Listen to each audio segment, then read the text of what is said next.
Okay, welcome everybody. My name is Lauren Yeomans, and I am just so honored to be here tonight with each of you. Thank you for taking time from your busy weeks and your busy day just to be here. Our goal with this community is just to build connection, for you to come here and leave feeling better than you did coming, for you to feel inspired, for you to feel connected and empowered to make that next choice in your health and wellness. And I am super excited about our call tonight. This is a topic that's really near and dear to my own heart, just on really learning to contend during the hard seasons. Anybody raise your hand if maybe you're going through a hard season. You don't have to share with us exactly what it is. But if there's something hard going on in your world that maybe slipped its way, yeah, I see a couple hands. Maybe it slithered its way into your health and wellness journey, right? So we're going to talk about tonight, we're going to have some incredible clients and coaches really share from their hearts, maybe get into a little bit of vulnerability of what have they gone through and how have they really continued to contend for their own health and wellness. And that's in the seasons that they're going through. So I'm going to go ahead and share my screen right now. See about 100 of us here. So awesome. Thank you guys for being on. And I am going to go ahead and play. Can everybody see this okay? Okay, so contending for your health when life gets hard. And I'm just going to share a little bit of my own story. So this was actually my second weight loss journey with Optavia in this transformation picture. My first journey, you guys, I struggled a lot with emotional eating since I was a little girl, something that runs deep in my family. My mom is on this call. She can vouch for this. I've initially lost 70 pounds on our program and went through another weight loss journey after this huge smiley girl here, Addie, my younger one, was born. And now, really getting back to a healthy weight for me. But I have to tell you, the last couple years since this picture was taken on the left have been the hardest years of my life. We're all smiling in this picture, and there's still so much joy amidst some grief. But I've lost a very, very good dear friend of mine in the last year from a drunk driving accident. I have someone who's very near and dear to my heart who's serving time right now. We've had a lot of loss, a lot of heartache, a lot of just kind of our world being turned upside down in a lot of ways. And so wanted to just share some things that have really helped me with learning to overcome emotional eating. And you guys, it's not perfect. It's not perfect. But there's some tools that, we have in our tool belt with Optavia and that I've really had to utilize in this journey. So really learning to stop, challenge, and choose. And you guys, this is all in element 4, this practice. So if you haven't read that, please read that. That's a chapter that's really changed my life in a lot of ways. And I keep going back to it, but learning to stop in those moments. Maybe it's grief, maybe it's sadness, maybe it's stress. Maybe you're going through a really hard season in your marriage, maybe with your kids, maybe with your teenagers. For me, I have a 2 and 5-year-old, and woo, they can push my buttons. But really learning to stop in those moments and figure out, asking yourself, what is it that I'm really feeling? Those years that I was overcome by emotional eating, I didn't take the time to stop. I was just trying to stuff the feeling. I didn't want to take the time to process what I was feeling because that felt harder, right? So learning to really take the time to stop and ask ourselves, what is it that I'm feeling right now? And what is it that I actually need? Because honestly, if you are someone who struggles with emotional eating, it's so easy. It can often feel so easy and natural to say, oh, I just need that Oreo. I just need that donut. But what is it that we really need? And then challenging ourselves, is it the donut or the Oreo that I really need? Or maybe do I need to just call a friend? Do I need somebody to just listen to what's going on in my world? Do I need to just go outside and take a few deep breaths and gather myself? Do I need to go for a quick walk? You know, maybe taking a bath. That's on my agenda tonight. Maybe it's yoga or exercise or whatever it is for you, but figuring out, I encourage my clients, make a list of things that help you feel better when you're stressed, when you're sad, when you're lonely, when you're hurting, when you're in a season of grief. And I want you to pull out that list. Maybe put it on your phone so it's accessible and pull it out and just ask yourself, maybe have a section of these are things I could do in a minute or less. These are things I could do if I had 5 or 10 minutes. These are things I could do if maybe I have a whole hour to myself. But, so that you have those ideas. Because sometimes I know when you're in that deep emotion, you may not be in that creative space to be able to figure out what it is that you really need. But if you have a list of options, right, it's a little easier sometimes to figure it out. And then just making a choice. Okay, what am I going to do? What am I going to choose to do? What's most important to me? Is that donut or that Oreo the most important thing to me? Or is it actually just taking the time to process what I feel and moving forward, making that choice that's going to actually help me feel better? Because we think that that's going to help you feel better, but it doesn't, right? It feels better maybe for a moment of relief to eat that Oreo I keep talking about Oreos, but you can tell I'm a sweet tooth person. But moving forward into that improved health and wellness. And so the chapters that have really helped me are element 4 and element 23. And y'all, I see the chat and I'm sorry, I haven't really looked at it, but yeah, I hear, that it's helpful to have that list. So yeah, definitely some great ideas in here. I love this. And just remember, this was something that someone shared, I think at the Optavia convention this last summer, is that you can't heal what you can't feel. So we have to take the time to process what we feel. And you guys, our feelings, it takes about 90 seconds for a feeling to go through us. We often think, oh, I don't have time. I have my day is too busy to really think about that right now. But honestly, if we just stop and allow that to just take some deep breaths and allow that feeling to move through us, that's how the healing comes. So I hope this was helpful.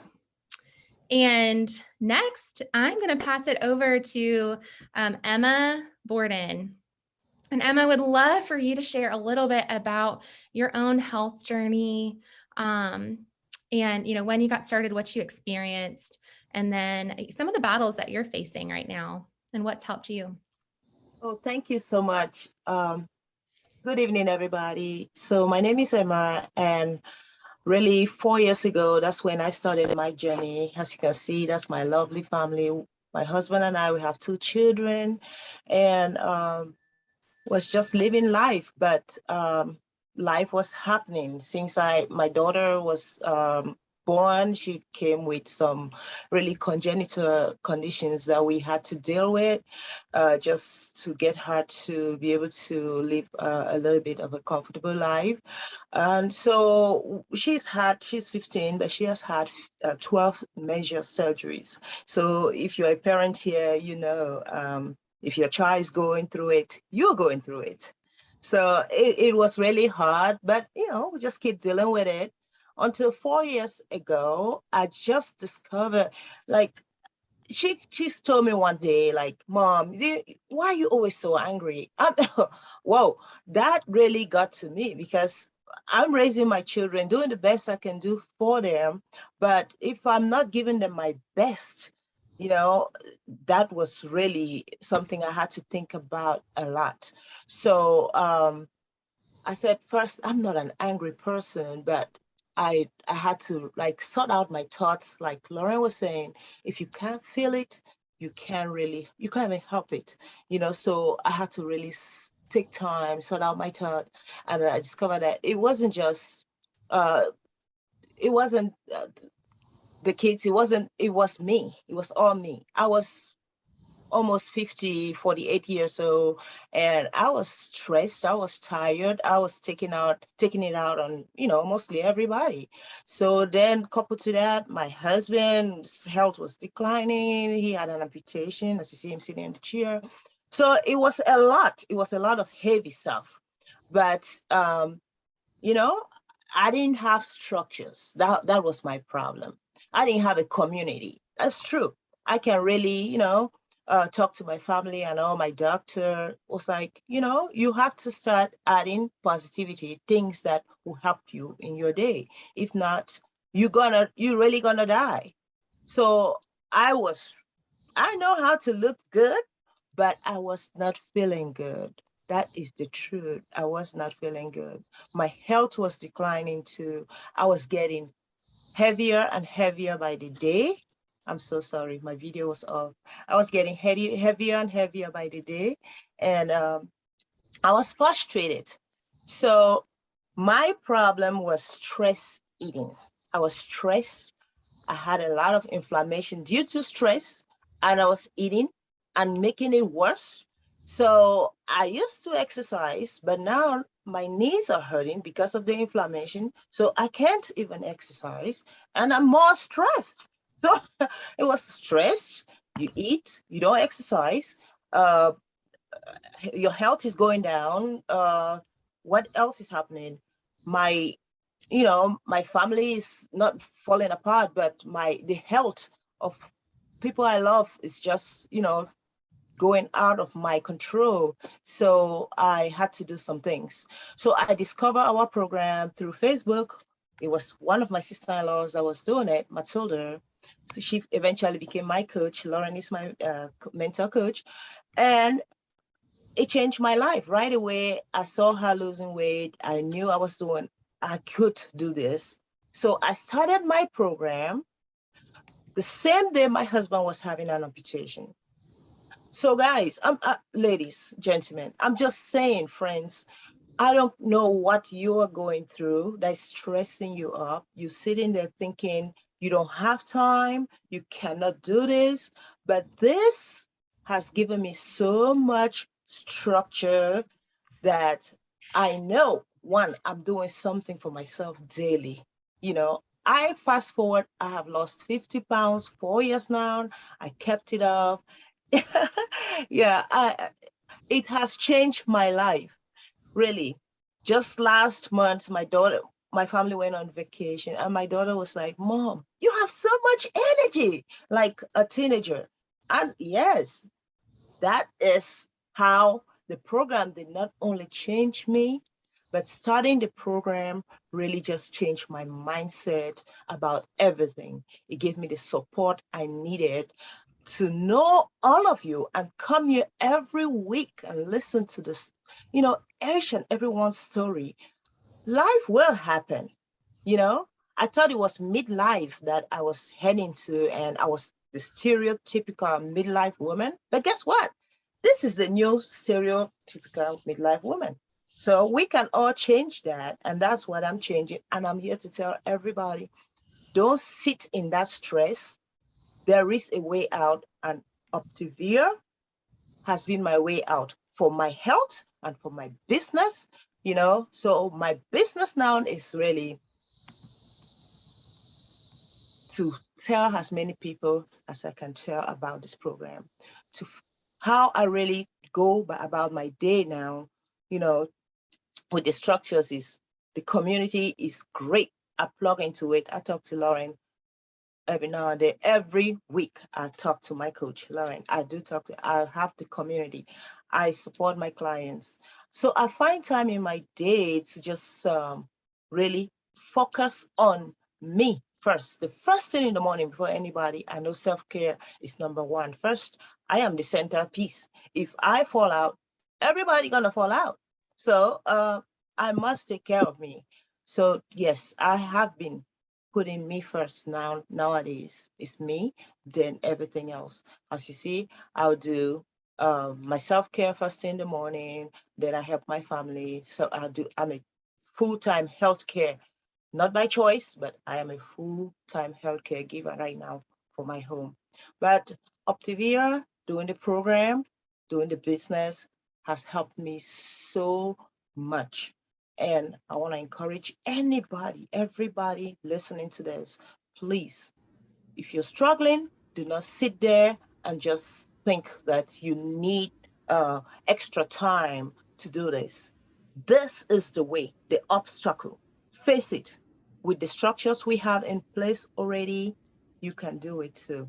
So stay in pursuit of my dreams. That's what I do. My dreams now is to go out there and help everybody. If I don't do it, nobody else is going to do it for me. And have fun while I'm doing it. So thank you so much. I don't know. Hopefully Thank that helped you. somebody. That Yeah. was perfect, Emma. The chat is blowing up for you. And you guys, what I love about Emma is that she is a contender. So as she said, she lost 50 pounds before she turned 50. That was her goal. She's kept it off for 4 years in the midst of a lot of challenges in her life. And she is not only doing it for herself, but she's inspiring so many people around her. So thank you so much for sharing, Emma. And next, I'm super excited to welcome Jennifer Peterson. And Jennifer has an incredible story in the midst of another really hard season in her life. So Jennifer, take it away. Oh, I just muted you. Sorry. There you go. Hi, everybody. Thanks for asking me to speak. That picture, let's see, is what we had to wear in every COVID patient room. If you didn't want to wear an N95, which was awful. And you see the before and after picture, that picture of me on the left was probably in 2020. COVID was just starting. And the other picture is just the other day. So I can't even imagine myself being that person on the left anymore. But anyway, let's see, I started program June 2nd of 21. So we just had come through our first round of COVID. We're kind of on a breather, a little downturn. Things were kind of quiet. And my mom had just had like 5 surgeries and 2 rounds of chemo, and she was kind of in a place. So I thought now it's time to, I was feeling miserable being in COVID, walking around like that every day on my feet. And when I would go home, I was just sore. I was, my feet hurt, my legs ached, everything. It was just hard. And so I took the leap, started this plan. And fortunately, a couple months in, I had already lost probably 20 or more pounds. And then last August, we started hitting the worst part of our COVID. And, working the 12-hour days, it was hard, but I was already in a routine. So I powered through because I am also a stress eater, and we were very stressed because I chose, because of my mom's cancer diagnosis, to work in the COVID ICU because it was literally the safest place to work because you knew what you're dealing with every day. But my first point here, the most effective way to do it is to do it. Just make a commitment and, give yourself 100% commitment for 2 weeks. And I guarantee you the results you will see in 2 weeks are enough motivation and positive things to keep you going. And so that's kind of what helped me keep going. Stay connected, like everybody else said, to the community, to your coach, because Lauren, my coach, got an earful every week about everything I was dealing with, because it was quite a lot.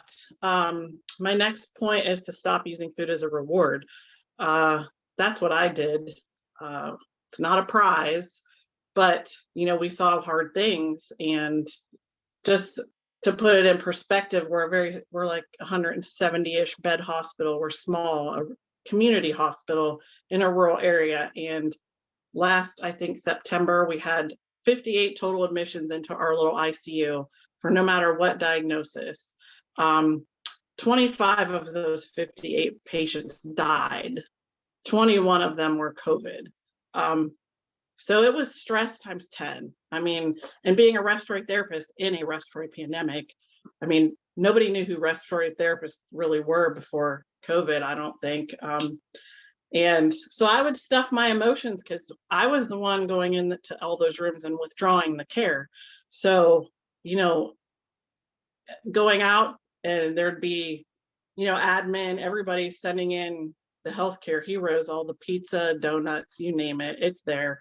So yeah, I used to stuff my face with that, but thankfully with this plan, I used to eat my fueling standing next to the box of donuts and then walk away because I didn't want to eat them. I wasn't going to give up my progress.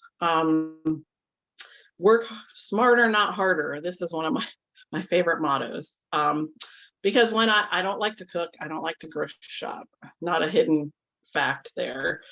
So when I do take the time to cook, I cook a lot. I'll throw the whole bag of chicken and cook the whole thing and then eat what we're going to eat, freeze the rest in portions so that I have something to grab for the days when I'm busy or I get home from work and I just need to prepare my meal for the next day. It's already really prepared. I just need to grab something, make a salad, or I like to keep those green giant rice cauliflower medley bags because that's your whole 3 greens in that bag. So there's absolutely no measuring.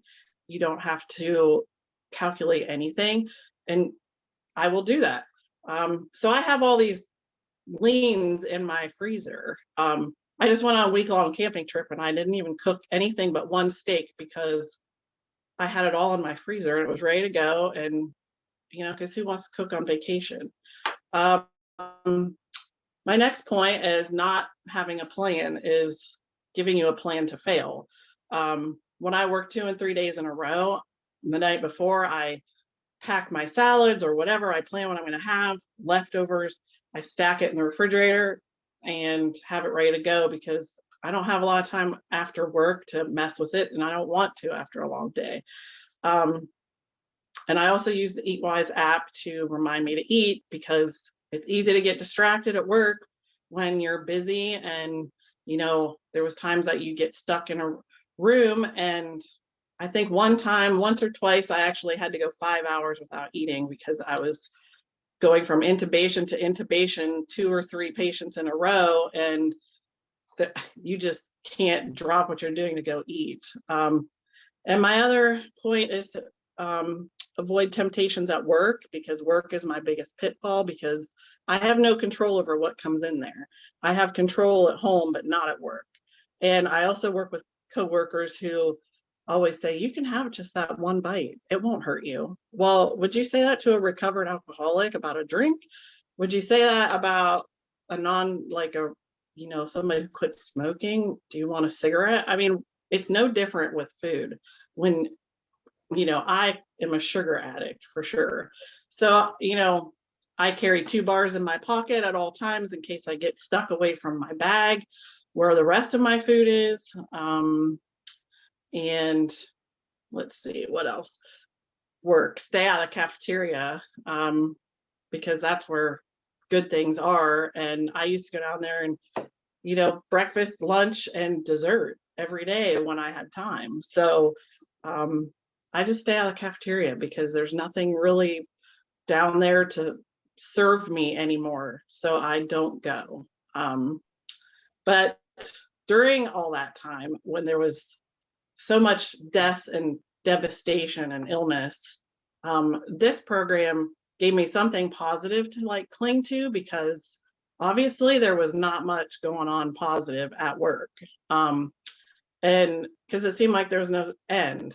And so I clung to this program like it was a lifeline and it pulled me through and I stayed true and met my goal 14 months later and actually have surpassed my goal. And I think now I'm down 120. So that is all my tips. Oh my gosh. I didn't even know that it was 120 now. I think last time you told me it was 118. So she's losing weight in transition too. Thank you so much, Jennifer. You are such an inspiration. You can see why I had asked her to share. And next we're going to have our last share from Lucy. And by the way, the chat is blowing up, Jennifer. So please take a look at that. And next we're going to hear from Lucy. And Lucy, I can't wait for you to share. I know you are also going through a hard season, and it's been so cool to see the shifts in you as you lean into gratitude and personal development in this season. Thank you. Can everyone hear me? I'm on my phone, so. You're good. Okay, awesome. So yes, when I was preparing for tonight, and when I look at the pictures that's on the screen, on the left is my mom and my grandson. And on the right is me after I ran my first half marathon, and that was in 2017. I joined our program in May of 2020, but it actually dawned on me as I was preparing to talk tonight that 2017 was actually when a lot of life started happening. The day before, on my way to Richmond, Virginia, got devastating news about a family member that rocked my husband's and my world. And then in 2018, my daughter had our grandson there, but she went through a very traumatic postpartum depression. And he just turned 4 a week ago, and she still struggles with that. And then in June 2019, a week after our youngest graduated from high school, found out my mom had stage 3 colon cancer.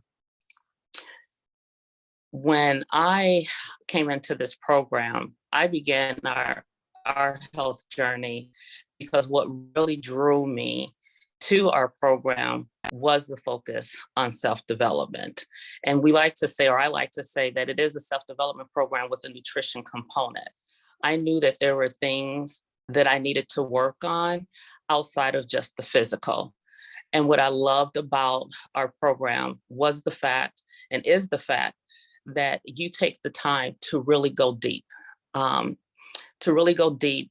face the traumas, to face the fears, to face the sadness, all of those things. And I was spinning, by the time I got to our program, I was spinning emotionally, I was spinning mentally, and that resulted in me not taking care of myself physically. For me, in my opinion, personal development is central to our long-term success at health and wellness. It's not just the physical, guys. And the longer you are in our program and you really dig deep and get into our life book and our Habits of Health book, you will realize that. For me, it was taking the time to grow, like I said, and face the traumas. And it allowed me an opportunity to really learn who I am at that moment, who I am at this moment, but also to continue to focus on where I want to be, both spiritually, both mentally, both emotionally, as well as physical. So, for me, personal development really led to a lot of things. And Lauren touched on, when she was sharing the elements in the book, that she, referred to element 4, element 23, but also element 24. Those 3 elements for me are ones that I go back to often. It has really helped me to really focus on personal development, has really helped me to control my emotions. It's helped me to be able to really evaluate and identify what's making me spin out of control, what triggers. It could be something totally unrelated to what I'm doing, but I have to take the time, like she said, stop, challenge, choose. And there's been many occasions where I've had to stop and think about, and I just have 2 minutes. So think about what I want the end outcome to be. And interwoven into personal development is gratitude, because it forces me to really think about how far I've come. And it helps me to really think about the people who I've connected with along the way. And even the bad situations now, all of those situations that I've spoken of, they're still there. The situation with my mom has actually gotten worse. But I know still, even within all of this, this is just a season. And when it's said and done, where do I want to be at the end of it? I still want to be a stronger woman. I still want to be an example to my family and my friends, my neighbors, my community. And so just because I'm in a bad season, and yeah, it's a long bad season, and I shouldn't even say bad, it's challenging, but it's helping me to grow. It's helping me to become, and that's okay. And so I just want to challenge you all, to encourage you all to really don't just focus on physical, don't just focus on what you're eating, focus on doing the work to evolve emotionally, mentally, spiritually, whatever it is that you need to do. And start all of your days with thinking about, why are you grateful? What are you grateful for? And that's what I have. Oh my gosh. Yeah, people wrote mic drop in the chat. You guys, I'm sorry we didn't get a chance to really open it up for questions, but I hope that you are walking away with feeling more empowered, feeling more inspired, and feeling more equipped for what could be next for you. And so I really encourage you all to take out your phones right now. And I want you to think of one thing that you are going to take away from this call tonight. Maybe it's something you're going to start doing. Maybe it's something you're going to stop doing. Maybe it's reading in the life book. Whatever it is for you, I want you to text it to your coach. Let them know that you were on tonight. If you're not a client yet, text the person that invited you tonight and let them know what maybe stood out to you from this call, what inspired you. And, thank you for being here. I know that this was really vulnerable for Jennifer and Lucy and Emma to share. And so thank you guys all so much for sharing your wisdom with us and being vulnerable and raw. And I know you each have a story. You each have a story. One of my favorite quotes is from Brene Brown. And she said, one of the bravest things that you will ever do is to own your own story and love yourself in that process.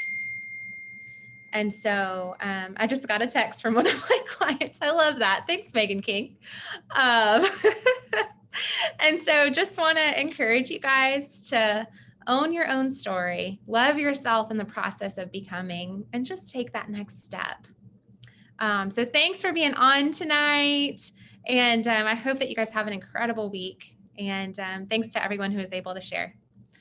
See you next Tuesday. Bye, guys.